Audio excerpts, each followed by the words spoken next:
Hello, welcome to IV Prasad gardening.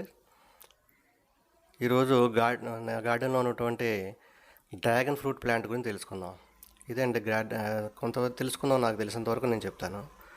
Subscribe చేయండి నా ఛానల్కి, ఇంకా మంచి వీడియోస్ వస్తాయి కాబట్టి బెల్ ఐకాన్ కూడా నొక్కండి. ఇదండి, నేను 8 నెలల క్రితం కలకటా నుంచి ఒక ప్లాంట్ చిన్న సీడ్లింగ్ తెప్పించాను అనమాట. కటింగ్ ఆ కటింగ్ వేస్తే ఇప్పటికి ఈ విధంగా అయ్యింది. బాగా ఎదిగింది. కాకపోతే ఫుల్ సన్ లేదు దీనికి నాకు దూరంగా ఉండటం వల్ల నేను ఎప్పుడు పట్టించుకోలేదు. ఇది మా టెర్రస్ మీద లేదండి, వేరే సైట్లో ఉంది, నా సైట్లో. దీని ఏంటంటే బాగా ఎదిగింది కానీ ఇంతవరకు ఫ్లవర్స్ రాలేదు. ఇప్పుడు తీసి ఎండలో పెట్టాను, నెక్స్ట్ టైం బాగా వస్తుంది నెక్స్ట్ సీజన్కి. ఇప్పుడు సపోర్ట్ కోసం అని చెప్పి దీనికి ఒక 2 ఇంచెస్ డయామీటర్ పీవీసీ పైప్ పెట్టి ఫుల్ పై వరకు 6 ఫీట్ దానికి కింద నుంచి తాళ్ళు కట్టుకుంటూ వెళ్ళాం అనమాట. ఇలాగ సపోర్ట్ దీనికి చాలా అవసరం అండి. సపోర్ట్ లేకపోతే ఈ మొక్క పాడైపోతుంది అనమాట.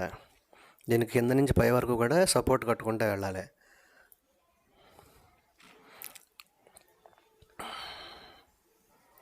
చూడండి, సపోర్ట్స్ మంచి తాళ్ళతో గట్టిగా కట్టాం.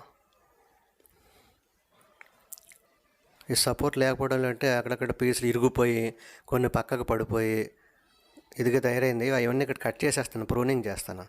ఇదిగోండి, ఒక పీసు కూడా వచ్చింది వేళ్ళతో పాటు కింద నుంచి. కానీ అన్నీ కూడా కింద ఉన్న పీసులు అవన్నీ కూడా కట్ చేసేసి వీటిని మళ్ళీ నేను ఇప్పుడు వేరే చోట పెట్టుకుంటాను. ఇవి పాడేయక్కర్లేదు. చూసారా, అక్కడ కొమ్మ ఇరిగిపోయినట్టు. ఇరిగిపోయినవి అన్నీ తీసేస్తాను, ఎందుకంటే ఇవన్నీ వీటి వలన మొక్కకు బలం ఉండదు.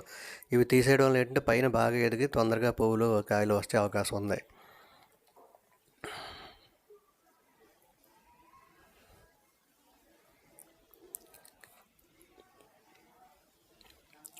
చూడండి, ప్రూన్ చేస్తాను మొత్తం అన్నీ. వేస్ట్ అంతా కూడా అంటే మనకి అవసరం లేదు. అవి కింద ఎక్కువ ఉండిపోవడం వల్ల అవి కాయవు, పైన కాయనవు. ప్రూనింగ్ చేసేస్తే బాగుంటుంది. చూసారు, అక్కడ గొంగళి పురుగులు కూడా తినేస్తాను దీని చివరిలోనే. మరి దారుణం, గొంగళి పురుగులు తినేస్తాయని నాకు తెలియదు. ముళ్ళు ఉంటాయి కదా, ఏ పురుగులు తినకున్నాను దాన్ని గొంగళి పురుగులు తినేసినాయి దీనికి కూడా. పక్కనున్న మొక్క చిక్కుడు బాదుకు బట్టి దీనికి వచ్చినాయి అనమాట. చూసారా, కటింగ్ అక్కడ పాడైపోయినట్టల్లా కటింగ్ చేసి వాడేసి మంచి పీస్ తీసుకుని దాన్ని ట్రాన్స్ప్లాంట్ చేసుకుంటాను మళ్ళీ. సరే, సీడ్లింగ్ కింద తయారు చేసుకుంటాను.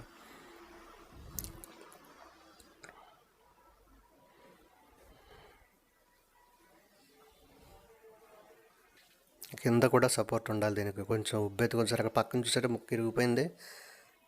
సపోర్ట్లు సరిగ్గా లేకపోవడం వల్ల చాలా పెళుసుగా ఉంటుందండి మొక్క. ఇది మెత్తగా ఉంటుంది మొక్క, పెళుసుగా ఉంటుంది.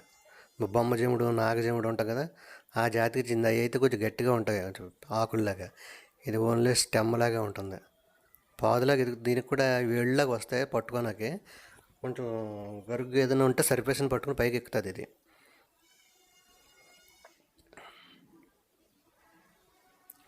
చూడండి, నేను కటింగ్స్ అవి తీసి వాటిని ఎలాగ పాతుకుంటాను మళ్ళీ అంటే ఒక ఐడియాకి వస్తాను అనమాట. మీకు ఎక్కడైనా కటింగ్ దొరికిందనుకోండి, అది మీరు పాతుకోవచ్చు. ఇది చాలా టఫ్ ప్లాంట్ అండి. టఫ్ ప్లాంట్ అంటే మీరు కొంచెం తక్కువ కేర్ తీసుకున్నా కూడా పెరుగుతుంది. అంటే మొక్క పెరిగిపోతుంది, పువ్వుల వాటికి బట్టి స్పెషల్ కేర్ తీసుకోవాలి, ఎండ తగలకుండా. అదిని దీనికి వర్షాకాలంలో ఏం చేయాలంటే కింద మట్టి మీద ఒక ప్లాస్టిక్ కవర్ అనేది కప్పేసి, వర్షం ఎక్కువ ఉండకూడదు దీనికి నీరు. వర్షం ఎక్కువ ఉంటే మొక్క పాడవుతుంది కాబట్టి వర్షాకాలం ఒక ప్లాస్టిక్ కవర్ కప్పేయాలి కింద.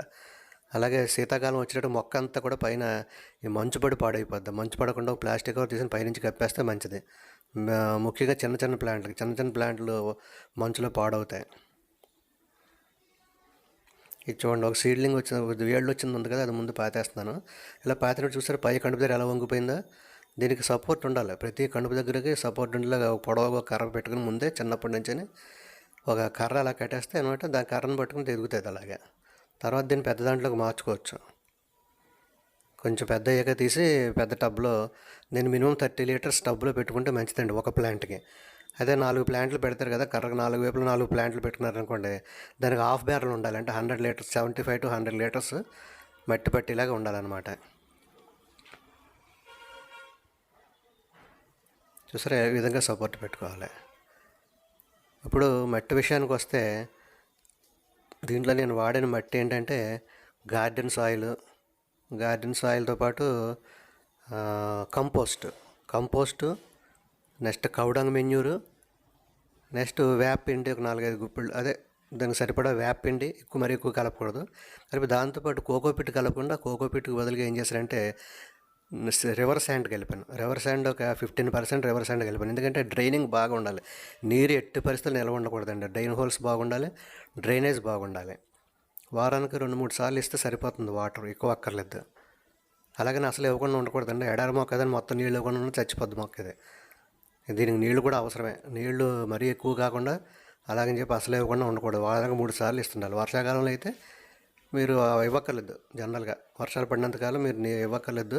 పైన కవర్ కప్పేసి బాగా ఎండిపోయింది అనిపిస్తే కొద్దిగా నీరు వేస్తే సరిపోతుంది. చల్లగానే ఉంటుంది కాబట్టి శీతాకాలంలో కూడా. ఇప్పుడు కటింగ్ చేసాం కదండి, ఇందాక తీసిన 6-8 అంగుళాలు ఇంచెస్ కింద కట్ చేసుకుని ఒక్కొక్కదాన్ని ఇలాగా ఈ ముళ్ళు పైకి వచ్చేలా పెట్టుకున్నాం. అంటే ప్రాపగేషన్ దిశగా, అంటే ఆ విధంగా ప్రాపగేట్ అవుతుంది మొక్క. దాన్ని తిరగేసి పెట్టకూడదు. తిరగేసి పెడితే మళ్ళీ మీకు చాలా కష్టం, టైం పడుతుంది అనమాట. ఈ విధంగా అన్ని మొక్కలు వచ్చేస్తాయి. కణుపుల దగ్గర పాతుకున్నా వస్తుంది, కట్ చేసి పాతుకున్నా కూడా బతికేస్తుంది. ఇది చాలా ఈజీ గ్రోయింగ్ అండి ఇది మొక్క. ఓకే ఫ్రెండ్స్, ఈ వీడియో మీకు నచ్చింది అనుకుంటాను. అప్డేట్స్తో మళ్ళీ వస్తాను. పైన ట్రెల్లీస్ తయారు చేశాక మళ్ళీ మిమ్మల్ని కలుస్తాను. ఇది లైక్ చేయండి వీడియోని. లైక్ చేసి కంపల్సరీ సబ్స్క్రైబ్ చేయండి. చాలామంది సబ్స్క్రైబ్ చేయట్లేదు.